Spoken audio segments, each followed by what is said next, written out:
Assalamu alaikum warahmatullahi wabarakatuh. Hii video sijaona kama watu wa one term wana discuss wakikanyua huyu Gachagua amefanya this, lakini nikisema tu rais akisema hapa, hao watu piga risasi, hao wanaiba, hao magunzi, fanya hivi. Ukisikia watu wa one term wakikuja wakasema William Ruto anaua watu, ametengeneza kikosi ya kuua watu, anaua majinsi wetu, anaua nini? Yule akuja seme wale ambao wanaongea negative hapo kwa social media wote washikwe, waache kuongea hivyo. Ukisikia unateta hapa William Ruto sijui anadhulumu, watadhulumu, lakini hii kitu ambao Gachagua ameongea hii, sijasikia mtu ya one time wote akikiondem, sijasikia. Hebu sikia mtu anaongea, huyu ndio leader, huyu ndio anasema unamfuata, huyu ndio anasema akona tabia kama baba, huyu ndio anasema sasa kina Sifuna ambao ni clever vitu wanafuata. Hizi ndio sasa one time wanasema wanategemea huyu, wanasema huyu ndio king, kila kitu yao. Hebu msikieni vile huyu mtu anaongea, alafu niambieni huyu mtu afai kushikwa, afai kupigwa risasi. Unajua, hebu msikizeni kwanza. Nataka investors wasijaribu kuja hapa. This is a state of goons. It is worse than Haiti. Hebu niambie, anataka mainvestor wasikuja Kenya. Kenya itamove on aje? Matourism wasikuja Kenya. Kenya itamove aje? Yaani Kenya imewekwa kama Haiti, the state of goons. Yaani vitu ambao watu wanaongea hapo kwa TikTok, vitu ya upuzi. Ndio jamaa anakuja na campaign nayo. Na wacha niwaambie kitu. Ruto amekuwa soft sana kwa Gachagua. Ruto amekuwa mzuri sana kwa Gachagua. Ruto amekuwa malaika sana kwa Gachagua. Kwa sababu gani nasema haya? Sijawahi ona siku moja Ruto amevuruga huyu Gachagua. Kumvuruga aje? Kumshika, hata kumpiga na tear gas bila alikuwa anapiganga baba na tear gas. Sijawahi ona akifanywa hivyo. Sijawahi hata kuona amenyang'anywa kila kitu sijui nini. Huyu jamaa sijawahi ona Ruto akimfanyia vibaya. Sijaona wewe ikiwekewa makesi nyingi hivi. Lakini sasa sikia vile mtu anaongea. So hao ndio jamii unatuambia ni businessmen and businesswoman. So this is a businessman. This is a businessman. Kulingana na statements zake.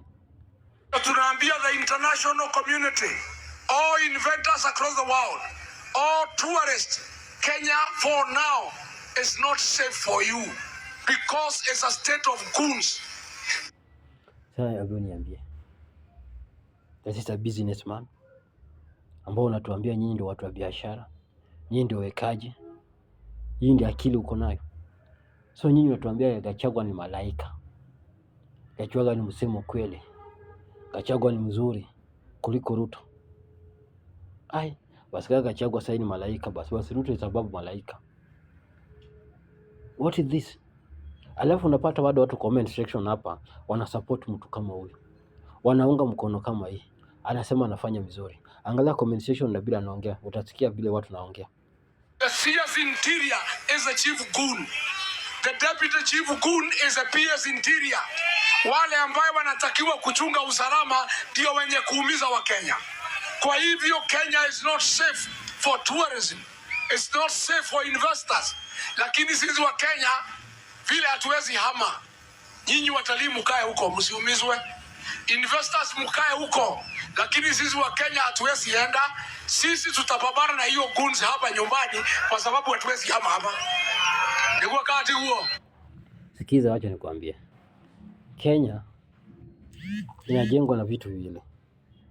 Kenya inajengwa na vitu viwili. Uchumi wa Kenya ni vitu viwili. Kulima na tourism. So ukisema mwambie watu wa tourism wasikuja hapa, umeshawaweka wakaji wasikuja hapa, wangapi watapoteza job yake? Uchumi ya Kenya itakuwa wapi? Value ya pesa ya Kenya itakuwa wapi? Sasa huyo jamaa akishikwa ni makosa. Huyo jamaa akikula tear gas ni makosa. Huyo jamaa akivurugwa ni makosa. Ruto akivuruga huyo jamaa bila anaongea ni makosa. Nyinyi mnafuata huyo jamaa. Nyinyi umesoma unafuata huyo jamaa.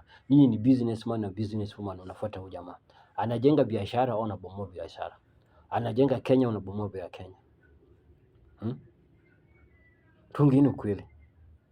Tungine kweli. Sasa huyu ndio sasa mtu mzuri kuliko Ruto. Sasa huyu ni mzuri kuliko Oburu. Sasa hii chama ni mzuri kuliko ODM. Sasa hao ndio watu wa Sifuna na waungana nao. Hapa ndio Sifuna anataka kuchukua watu wa ODM waende huko. Hapo ndio sasa unataka Wajaka waingie. Hapa ndo sana nataka wakale waingie kwa hii akili. Wakikuyu, hii ndio akili yenu imefika hapa, kwa sababu nyinyi ndio supporter kubwa wakachagua.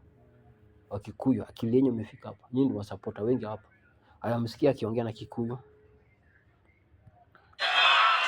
Na niseme all goons ambaye mnapangwa na Moses Kuria, mambo yenu imefika mwisho. Wananchi wanangoja nyinyi, na nimetoa mwelekeo katika mlima. Vijana wote between 18 and 35 mkuwe tayari kulinda makanisa yetu. Vijana mkuwe tayari kulinda wamama. Vijana mkuwe tayari kulinda watoto. Vijana mkuwe tayari kulinda biashara zetu. Vijana mkuwe tayari kulinda viongozi wenu. Vijana mkuwe tayari kulinda mikutano yenu. Hiyo sasa viongozi gani sasa vijana walinde watu kama hapa? Mtu kama huyo pia anaongea sasa vijana niende tulinde. Mtu kama huyo anafukuza wawekaji, wanafukuza watu wazi. Alafu kitu kingine, mahali anafaa ongea na Kiswahili anaongea na English, mahali anafaa ongea na English anaongea na Kiswahili. Si statement yake ya kwanza ndio anafaa atoe kwa Kiswahili ndio watu wengine wasisikie, lakini statement ya pili ndio anafaa atoe na English watu wote wasikie, lakini sasa ni opposite. Hii ni kuchochea uchumi ya Kenya. Alafu unapata hii comment section zote hawa wana support huyu jamaa, hii yote ina support huyu jamaa kwa hii maneno yake zote. Ndio maji tunataka investors wasijaribu. So, umeona comment section ya watu hapa. Unaona? Wana support hiyo mambo kabisa. Labda wanasema wanaumia kwa uchumi, hawana pesa. Hao sasa ni wagunsi wa TikTok. Hao ndio wanaitwa wagunsi wa social media. Wana comment kila kitu unataka. Wana support kitu kama hiyo. Hasina ingesema tu president aongee, piga watu risasi. Shika wale ambao wanaongea negative kwa TikTok, ulisikia wageteta hapo. So wacheni kuwa hypocrite. Hypocrite wacheni. Angalia hizi message.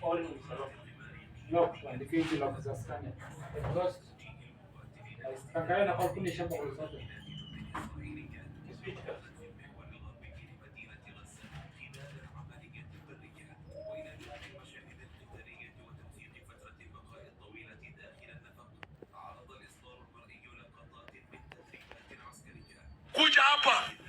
This is a state of goons. It is worse than Haiti.